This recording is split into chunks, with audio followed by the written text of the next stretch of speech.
After a lot of thought and asking a lot of friends and family about how many lights, where I should put said lights, I finally got the ambition to commit to installing some kitchen pot lights over the island.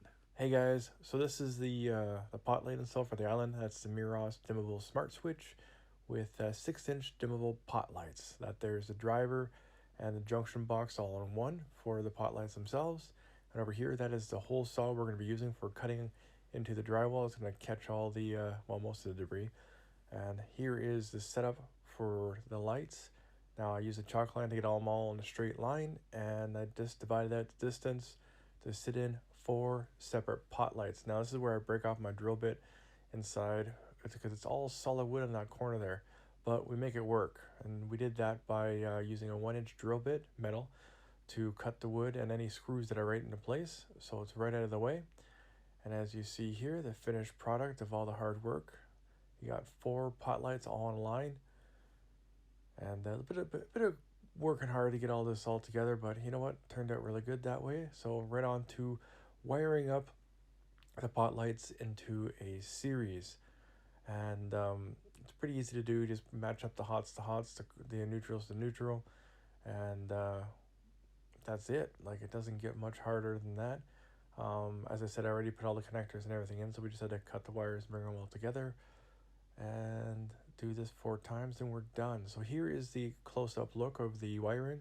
As you see here, the ground is all connected, and you have the hots and the neutral, and the connectors are all fastened down and tight. And then what I do also is I wrap this with electrical tape, just so that the box, if it ever does pop open, as you see here, it gets a less chance of that happening. That way it stays nice, sealed, and protected. Here we're testing the pot lights before we put them up into the ceiling. And as you can see, they all shine nice, bright, and brilliant. We'll move on to installation, and we'll start with here. We see all the wood there where I drilled it out with the 1-inch bit, and that's right where the power wire is going to go up into there. And then we're going to use the other 2 that you see for the fastening tabs of the slim pot light.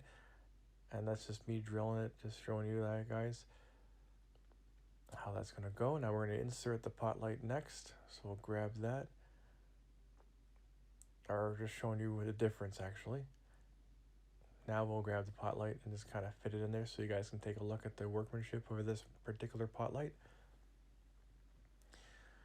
And a little bit of finesse work just to get it seated up in there, but it actually worked out this way. Kind of figured it would, and glad I was right. Never had so much wood to deal with before. Anyways, the next 3 will be no problem.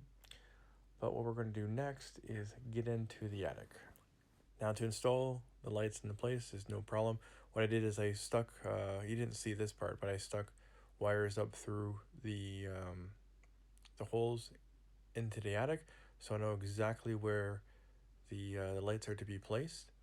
And as you see here is where I'm just sitting them in. And then since I had that wire coming up through, and that was that one wire right in the front there, I'm able to identify exactly where the driver needs to be placed. And then I push the wire down from the driver that goes for the pot light itself to hang through the ceiling. So I'm just going to drop down through here.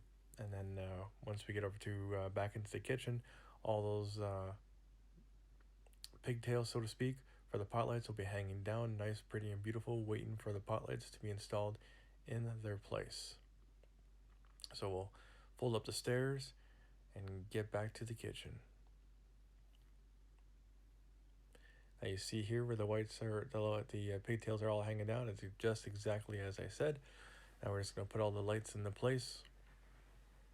And then once all the lights are in place, we'll get to taking a close look at that and testing to have all the lights together. Perfect. Now to get on to doing the finalizing of the wiring. So now I'm just testing it to make sure everything's good, testing the old lights, testing the new lights, and it's been made quite a mess. The other thing I did too was I moved over all the light switches about 1.5 inches, so it's closer to the wall, so they're not as into the cabinets. I also wired up the under counter lighting there they're not in place yet, but I wired that up. And then the last switch that I haven't wired is is flipped upside down, but that's the switch for the in cabinet lights. So everything is all kind of in place, almost permanent. I still have some drywall to repair there because I took out some of the stud, and that's the under counter lights, which will be in a different video. This is behind the wall that I have not finished, and I did this specifically so that we can get access to it as we finish up all the electrical stuff. So now everything's all in place, and I say use the wake word for the Alexa, and then the lights will come on. You see everything, and I have it all assigned into groups.